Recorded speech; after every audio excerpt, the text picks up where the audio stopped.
G'day everyone, Viv here from Battle Bunker down in Melbourne. Today I'm talking about this game, Pulp City. I've mentioned it once or twice before in a couple of videos that I did, I don't know, a couple of weeks back, and said that I'd do a couple of reviews about it. I think it's a great game. It's a fast-paced game, it's quick and easy to learn. It's a small skirmish-based game that has some very unique rules that make the game very enjoyable.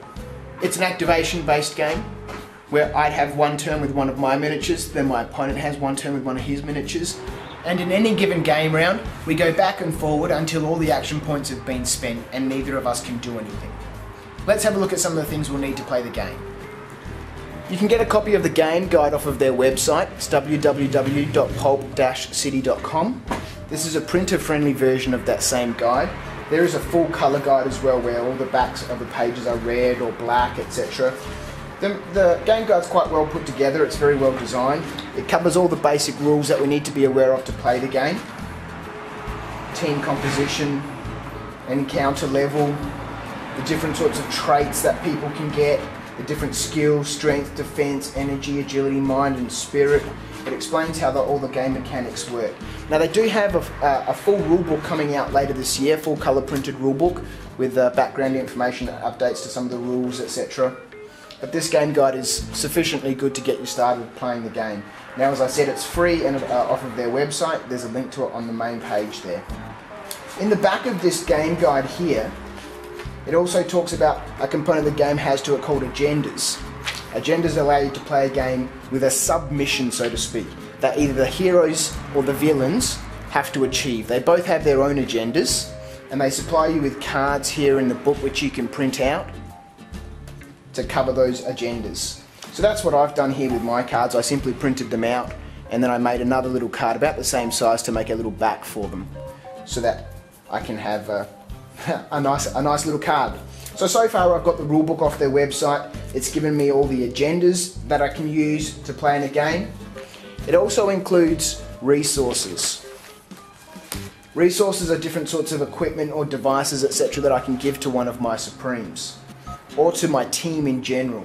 So that again, the game guide has all the resources cards in it, things such as Pulp City comps that heroes can use, things like advanced sentry bots that heroes can use, hired guns that both heroes and villains can use. So all the cards, again, available from the game guide, free off their website. I've just printed mine out and done the same thing with the back. Also available on their website are all the character cards. Now these are the 5 characters that come in the villains box set, the villain starter. The villain cards are identified by the little V up on the top left hand side of the card. So all of these are again available off their website, so you can download one of the cards to play the game and see how it plays. Now all the character cards for all the other Supremes that you can get are also on their website. So we've got our rulebook, we've got all our resources and agendas, we've got our character cards. The characters also have some exclusive resources that they can choose. A brace of pistols, for example. This is a gentleman only resource. Only gentlemen can use this one. Here's one of the villains. That's him posed with both of his pistols. He also has a sniper rifle variant. So each of the characters, the Supremes, have their own resources that are exclusive to them. So that's their heroes. The villains are exactly the villains. The heroes are exactly the same. They have their character cards and they have their exclusive resources. The other thing you'll need to start playing the game obviously is a tape measure. The general movement in the game is 4 inches. Everything moves 4 inches or can also run up to 8 inches. So double the movement basically. You'll need some counters. Counters are used to keep track of action points. In each game round, we get a certain number of action points that we can spend for our Supremes and our minions and our resources, etc. to do things. So you'll need some counters. You'll need 2 dice. All you need for this game is 2 dice. 1 for your opponent, 1 for you.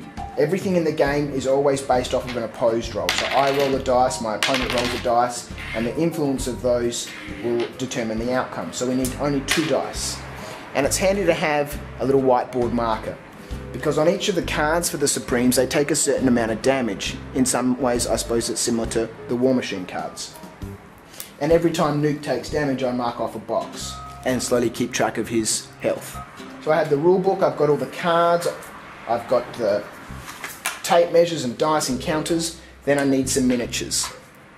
Pulp Monsters have done a great job putting together the starter kits. The villains come with 5 Supremes in their set. The heroes also come with 5 Supremes. And Red Riding Hoodoo, she gets her own exclusive minion that only she can use and command. The miniatures you could buy directly from Pulp Monsters off of their website, or look for at a local retailer near you. Or to get started, you could just proxy in some miniatures that you already have. When I first started proxying the game just to see how it was, I just used different coloured dice. So we've got our rule book, our cards, we've got all our accessories that we need, and we've got some miniatures to play with. Let's have a look at the board that we need to play on. So Pulp City, being a small skirmish based game, only needs a small amount of space I should say. This is a 2 foot by 2 foot board, built primarily using cardstock scenery from WorldWorks Games. Now if you want to get some scenery on the table nice and quick and easy, then cardstock is a great place to start. Now I know a lot of wargamers bash cardstock, etc. But as you can see from this setup, it even has little newspaper vending machines, the buildings, etc. It's good stuff to start with.